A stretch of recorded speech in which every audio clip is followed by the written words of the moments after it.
On any given Sunday, hordes of people join the celebrations of American football, aka the modern gladiator games. From tailgate parties to bleacher parties to viewing parties, the NFL is filled with a much-loved tradition that makes the whole experience more than worthwhile.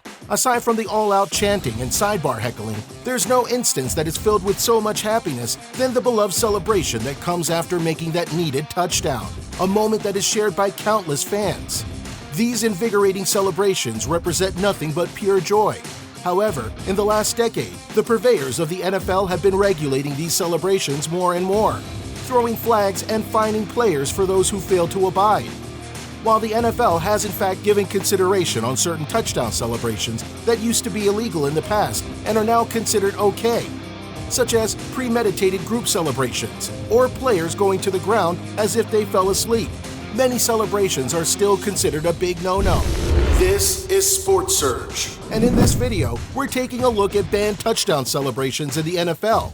Before we jump into it, don't forget to click the like button, share, subscribe, and hit that notification bell for future updates. The goal post dunk. While the act of shooting the ball like a basketball over the goalpost might not get an NFL player penalized, slam dunking the goalpost like Shaquille O'Neal surely will.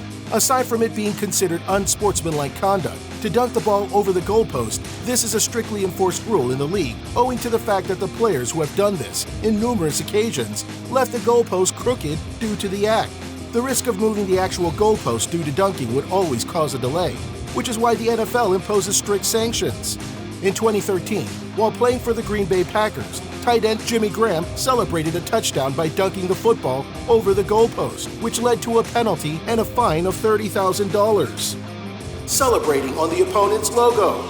In the NFL, as is with most professional sporting leagues, there's a home team and an away team, with stadiums and coliseums full of imagery and branding for the team hosting the game, placing value on the idea of sportsmanship. Celebrations that travel well into the middle of the field over an opponent's logo are frowned upon and can be regarded as taunting, which can allow a player on the team to be penalized for.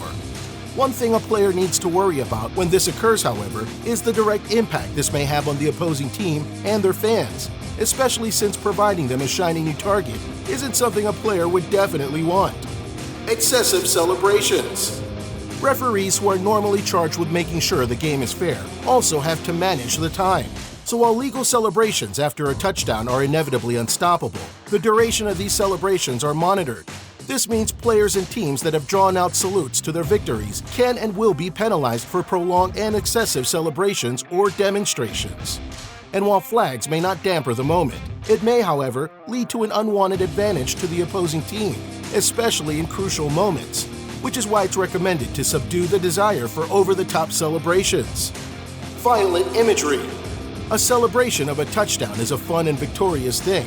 It invokes happiness and positivity towards the fact that a score has been claimed and gives rise to the entertainment.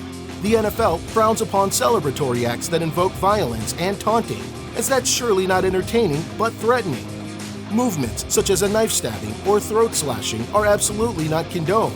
Even invoking physical altercations, such as having your teammates give you a beatdown after scoring a touchdown, can merit a player to a flag thrown with penalties or even fines. In 2011, Buffalo Bills wide receiver Steve Johnson was fined $10,000 as his team was penalized with a penalty of 15 yards during a game when he celebrated a touchdown by acting like he shot himself in the leg. This was a swipe at the fact that Plaxico Burress had an incident in 2008 where he actually did shoot himself in the leg at a club. Anything that simulates a violent act, dangerous weapons, and offensive gestures that are violent in nature will end up in punishments and fines. It's that simple. These are considered to be negative in imagery and is the opposite of what the league supports, especially since the sport is watched by millions around the world, kids included. Lewd acts, sexually suggestive motions. While the NFL is known for intensely brutal plays, with clashing being considered a fundamental of the game, the league is still a family-based product, with Commissioner Roger Goodell regularly referencing the hashtag #FootballIsFamily. American football in all its grapples and collisions is meant to be a sport enjoyed by the family, from the adults to its underage members, with plenty of families regularly enjoying a Sunday night game of football. It means that every moment in the game is probably gazed upon by tens of millions of eyes, if not hundreds of millions. This is the reason why a celebration or any act that is considered lewd and implies sexually suggestive motions and innuendos are definitely banned in the league. Penalties to such actions may include a 15-yard penalty during the game, along with a hefty fine. Pittsburgh Steeler wide receiver Antonio Brown celebrated after scoring a touchdown with the hip-thrusting move and was fined $6,000. 3 weeks later, he did the same thing against the Kansas City Chiefs and was fined 4 times as much, $24,309, for his second unsportsmanlike conduct. In 2017, Odell Beckham Jr., who was then with the New York Giants, was fined $12,154, along with a 15-yard penalty for his excessive celebration after getting down on all fours like a dog and miming the act of urination. One of the most controversial lewd acts done in the NFL was in 2005, when Minnesota Vikings receiver Randy Moss was fined $10,000 for running to the goalpost to celebrate a 34-yard touchdown catch. Moss could have just celebrated then and there, but he bent over and pretended to show his backside to the crowd. Mooning the opposite team's fan base may have agitated the crowd a whole lot more, prompting the league to issue the hefty fine. The act of shooting a gun or a bow and arrow. While violent acts such as running one's finger over the throat to imitate a slicing knife, or throwing an imaginary bomb at teammates before they fall down may cause penalties and huge fines. These motions carry less weight than imitating the act of shooting a gun or firing a bow and arrow. These expressions of dominance and machismo are banned in the NFL, including the fanfare of panning an imaginary machine gun through teammates and the opponents.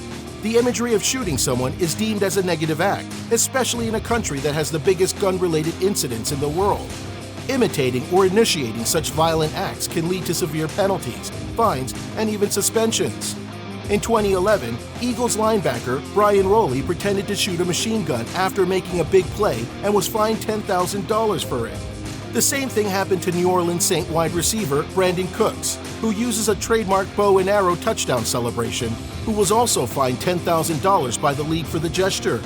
So what do you think about these banned touchdown celebrations in the NFL? We'd love to hear what you think about them by commenting down below.